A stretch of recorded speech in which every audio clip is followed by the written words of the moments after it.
안녕하세요. 지성IC 박규명입니다. 이번 영상에서는 쿠팡은 편한데 독점은 불편하다 라는 주제를 가지고 이야기를 나누어 보려고 합니다. 저도 쿠팡을 평소에 많이 사용하는 소비자이기도 하고 쿠팡 로켓 배송에 물건을 납품하는 판매자이기도 합니다.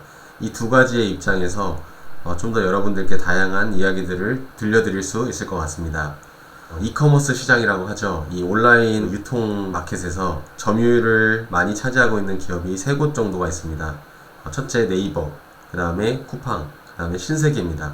네이버는 오픈마켓으로 어떤 플랫폼을 제공하죠. 우리가 이렇게 판을 깔아 드릴 테니 여기서 상인분들이 오셔서 물건을 판매하셔라. 그리고 그 판매에 대한 수익은 우리가 일정 수수료를 가져가겠다. 이런 게 전형적인 오픈마켓의 구조이고요.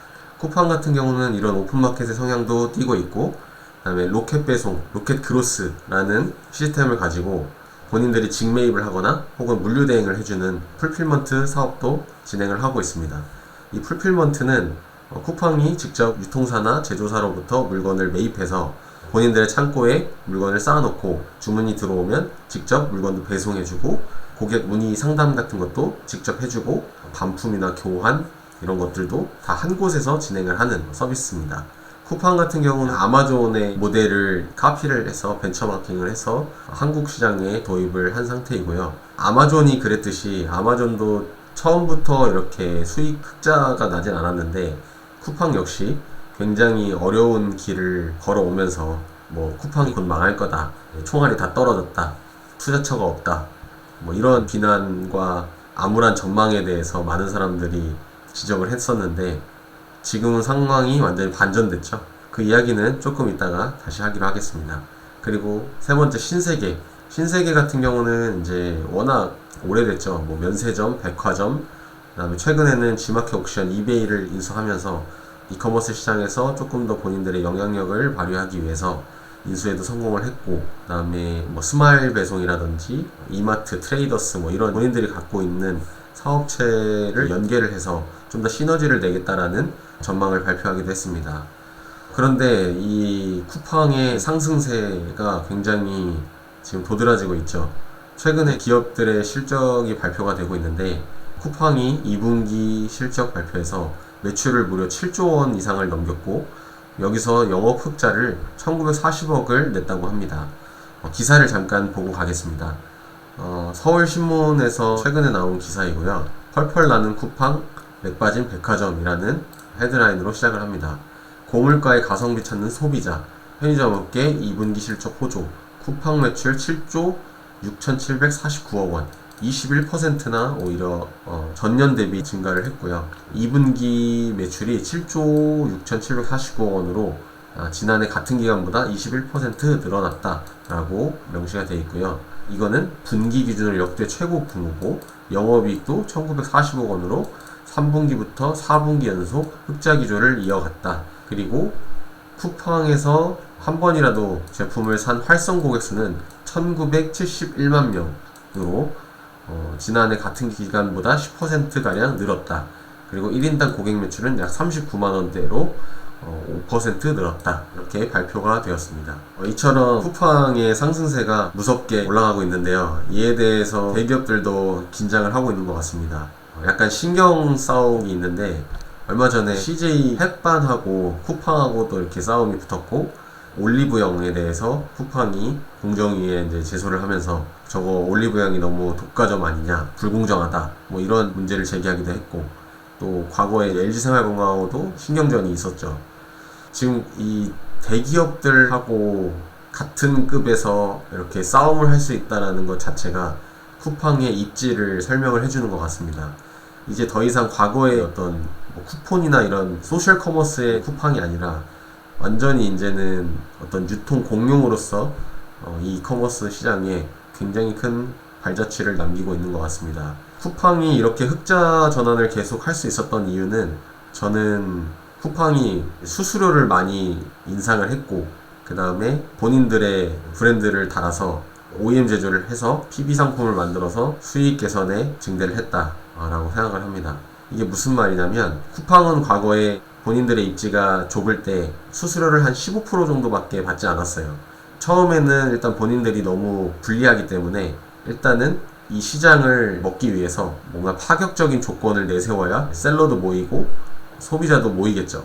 그래서 굉장히 저렴한 할인, 쿠폰 이런 거를 많이 뿌려가지고 쿠팡을 이용하게끔 만들었고, 그리고 판매자들을 많이 모아서 다양한 상품군들이 쿠팡에 입점될 수 있도록 하였습니다. 그런데 이게 계속 수수료가 점점 높아지더니 지금은 거의 기본이 35%가 됐고요. 그러니까 만원짜리를 하나 판다 그러면 6,500원에 쿠팡에 납품을 해야 되는 거예요. 이거는 로켓 배송 기준이고요. 지금은 35%, 37%, 40%, 50%, 60% 제품에 따라서 이렇게 수수료를 받고 있다고 합니다. 그리고 광고비 같은 것도 체험단을 쓴다든지 이 제품을 조금 더 노출을 많이 하기 위해서 광고비를 조금 쓴다든지 이런 것들도 요구를 하면서 수익 개선에 좀 도움이 되지 않았나 싶습니다. 제가 좀 탐탁치 않아 하는 부분은 PB 상품입니다. 이 쿠팡에 우리가 물건을 납품을 하려면 견적서를 제출하거든요. 근데 그 견적서를 제출하는 과정에서 이게 제조사라든지 어떤 내 원제조사 이런 게 다 표에 쓰게 되어 있습니다. 물론 그거를 가짜로 표기하는 경우도 있겠지만 그게 또 가짜로 표기되면 향후에 문제가 생겼을 때 책임에 대한 분쟁의 또 이슈가 있기 때문에 다른 분들은 어떻게 하는지 모르겠지만 저희 같은 경우는 그래도 그런 제조사를 노출을 할 수밖에 없는 구조거든요. 그러니까 이 쿠팡에서 물건이 잘 판매가 되면 이 고객 데이터들은 쿠팡이 다 가지고 가는 거잖아요. 어떤 제품들이 특정 시기에 어떤 연령의 대상으로 어떤 시기에 가장 많이 팔렸고, 그리고 회전율은 얼마나 되고, 다양한 그런 고객 데이터들을 쿠팡이 쌓아가면서 본인들이 곰곰이라는 브랜드를 만들고 홈플래닛이라는 브랜드를 만들어서 본인들의 상품을 최상단에 띄우고 가격을 낮추고 이런 것들이 제가 안 좋게 보는, 판매자 입장에서 좀 안 좋게 보는 이유입니다. 이게 경쟁을 진짜 끊임없이 시키는데요. 이 아이템 위너라는 제도도 있어요. 아이템 위너라는 건 판매자가 여럿일 때 똑같은 제품을 판다 그러면 이거를 계속 10원, 100원, 1000원씩 가격을 떨어뜨려서 나중에는 만원 단위까지 떨어지고 진짜 원가에 던지고 이런 출혈 경쟁이 비일비재합니다. 이런 이커머스 시장에서 물건을 구매하는 고객 입장에서는 이런 것들이 보이지 않겠지만 어떻게 보면 온라인에서 이렇게 물건이 판매되는 모든 행위들은 보이지 않는 전쟁이라고 할 수 있습니다. 근데 당연히 소비자 입장에서는 이런 경쟁하는 업체들이 많아져야 더 물건을 저렴하게 다양한 상품들을 선택할 수 있는 혜택이 생기는 거죠. 근데 이게 저는 너무 지나치게 되면 결국엔 소비자한테 피해가 갈 거라고 생각합니다. 쿠팡이 이렇게 독과점 형태를 계속 유지하게 되면 중소기업들은 이에 대해서 제품 원가, 공급가에 대해서 압박을 받게 될 거고, 그러면 마진율이 줄어들 수밖에 없고 고용 측면에서도 이익 구조가 나오지 않기 때문에 사람을 좀 줄일 수밖에 없고 신제품을 개발할 수 없고 이런 어려움에 봉착을 할 수 있다는 거죠. 너무 한쪽으로만 의존도가 높아지게 되면 우리는 그 갑이 요구하는 대로 끌려다닐 수밖에 없습니다. 굉장히 제가 이 사업을 하면서 좀 경계를 하는 어떤 정책입니다. 너무 한쪽으로 의존도가 쏠려 있으면 매출이든 투자든 어떤 거는 마찬가지죠. 쉽게 말해서 이제 올인이죠. 올인을 해버리게 되면 여기서 뭔가 문제가 생겼다. 예를 들어서 알고리즘이 바뀌었다, 혹은 정책이 바뀌었다, 갑자기 물건이 잘 팔리다가 안 팔린다, 이래버리면 한순간에 몰락을 할 수가 있겠죠. 그래서 중소기업들은 너무 한쪽에 의존도를 높일 것이 아니라 다양한 채널들에 입점을 하면서 조금이라도 매출이 나온다면 다양한 판매 채널에 입점을 해서 본인들의 상품을 판매하는 것이 이 이커머스 시장에서 장시간 살아남을 수 있는 생존법이라고 생각합니다. 사실 이 경쟁 체제가 우리나라의 가장 큰 장점이자 어떻게 보면 단점일 수도 있을 것 같은데요. 이렇게 경쟁 구도가 만들어지다 보니 서로 헐뜯는 일도 굉장히 많고 소송이 붙는다든지 기업이 도산한다든지 정말 다양한 해프닝들이 있습니다. 이게 경쟁 구조가 어떻게 보면 이제 우리나라의 산업 발전에 굉장히 큰 이바지를 했을 수 있는데 이게 어느 정도는 한계점에 다다르지 않았나라는 생각이 듭니다. 과거에는 우리가 이렇게 영어를 잘하는 사람도 많이 없었고 무역에 대해서 크게 시장이 이렇게 크진 않았는데 최근에 들어서 이제 해외 직구 시장들도 굉장히 발달을 하고 뭐 알리익스프레스라든지 쿠팡 해외 직구, 뭐 이베이 해외 직구, 뭐 이런 것들을 통해서 굉장히 값싸게 물건들을 살 수가 있게 되었고, 그 다음에 무역을 중개해주는 분들이 점점 많아지면서 꼭 그런 전문가를 통하지 않더라도 내가 중국 시장 가서 물건을 어떤 사람들한테 싸게 사와서 떼다 팔 수도 있는 거고, 그러니까 경쟁력이 점점 심해지는 구조인 것 같습니다. 그러니까 최근에는 또 부수익을 창출하기 위해서 쿠팡 파트너스를 해보세요, 오늘의 집 파트너스를 해보세요, 유튜브를 해보세요, 뭐 전자책을 써보세요, 뭐 이런 다양한 파이프라인을 소개하는 영상 콘텐츠들이 많이 등장하면서 공급자는 굉장히 점점점 늘어나는 것 같습니다. 진짜 춘추 전국 시대죠. 그래서 소기업들이 점점 경쟁을 하면서 제품의 경쟁력은 없어지고 이익률은 남지 않고, 그러니까 생겨났다가 또 금방 사라지고, 이런 경우가 비일비재한 것 같습니다. 일단 무엇보다 사업이라는 거를 여러분들이 1, 2년 할 게 아니기 때문에 좀 더 장기적인 안목으로 본다면 너무 가격 중심의, 그러니까 가격이 싸다고 해서 무조건 많이 파는 게 아니거든요. 어떤 제품들을 나만의 제품, 그러니까 나만의 전략으로 어떻게 이 제품을 홍보를 하고 브랜딩을 하냐에 따라서 승패가 좌우될 것으로 저는 생각을 합니다.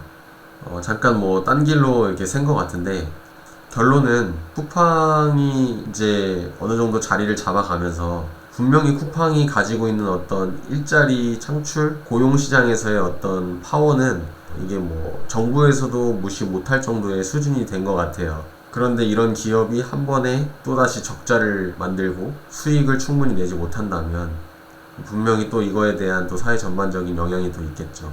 그래서 이게 참 고민인 겁니다. 소비자 입장에서는 너무나 편리한 마켓인데 판매자 입장에서는 이걸 안 하자니 내가 시장에서 밀릴 것 같고, 또 하자니 또 너무 끌려다닐 것 같고, 그래서 평균을 내서 다양한 제품군을 입점을 시키고 다양한 채널에 입점을 해서 어느 정도의 이익 구조를 만들어내는 것이 지금 시대의 어떤 생존의 방법인 것 같습니다.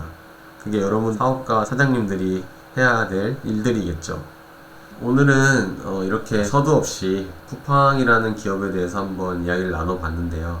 분명히 긍정적인 측면도 있고 또 부정적인 측면도 분명히 존재할 겁니다.